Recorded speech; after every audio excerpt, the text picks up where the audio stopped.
Okay, so on Friday, Paris in France suffered an act of terrorism. I think up to 180 people have been killed by people from ISIS or extremists, terrorists, who had a warped ideology, really, whether that was a religious ideology, and whether they felt that they were somehow doing the word of Allah, God, whether they felt that they were avenging the crimes of the West. Perhaps they were using what's gone on in the Middle East to justify what they did. But it's interesting to observe the media attention on these crimes. It's been 24-hour news. It's been absolute blanket coverage, which is okay, because what happened was a crime. What I find interesting is there was a similar thing in Kenya, and Kenya is a country in Africa, and in April there was 147 people that were killed by Al-Shabaab terrorists. Quite similar, really. They went into a university in Kenya, and they shot dead a lot of people from the university. It did get some publicity at the time, but of course it didn't get the publicity that we're seeing here in the UK and throughout the world, really. Why was that? Is it because they're African and we feel that we don't have as much in common with them, or why is that? I just find it interesting to observe. The power of the media is huge. The mainstream media, the corporate media, it's absolutely massive. It decides what we think about. It decides what the story is. And of course this should be the story because it's a massive thing, and it's come. Paris is right next door to the UK. You know, France is right next door, and it's, of course, the UK could be a target of terrorism too.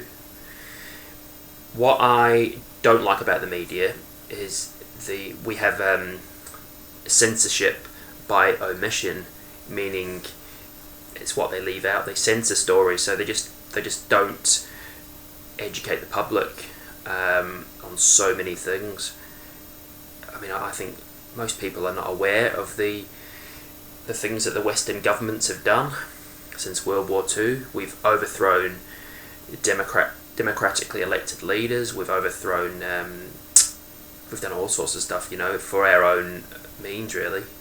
The United States of America being the protagonists, and then, you know, the UK has followed America's lead. There's a lot of blood on the hands of Western governments. It's not a black and white case. It's not that we're not getting attacked because they are jealous of our freedom.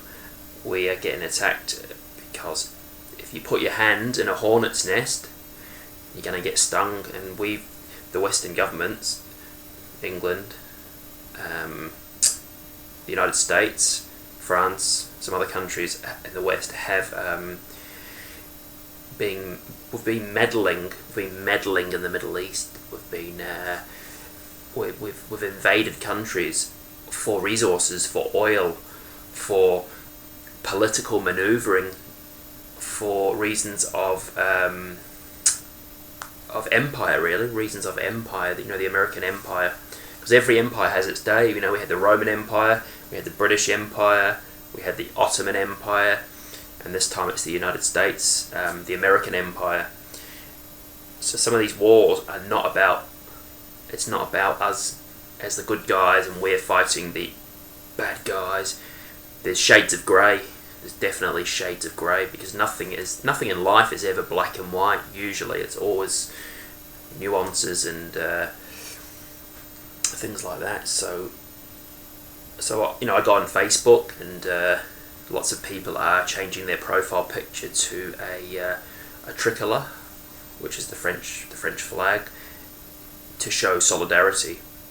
Now, to be honest, it's a nice gesture, but it doesn't make any difference. It makes little difference whether you say I'm praying for peace, or I stand with France, or something like that. And it's because it's all been stirred up. 24-hour news, and Facebook's gone crazy, and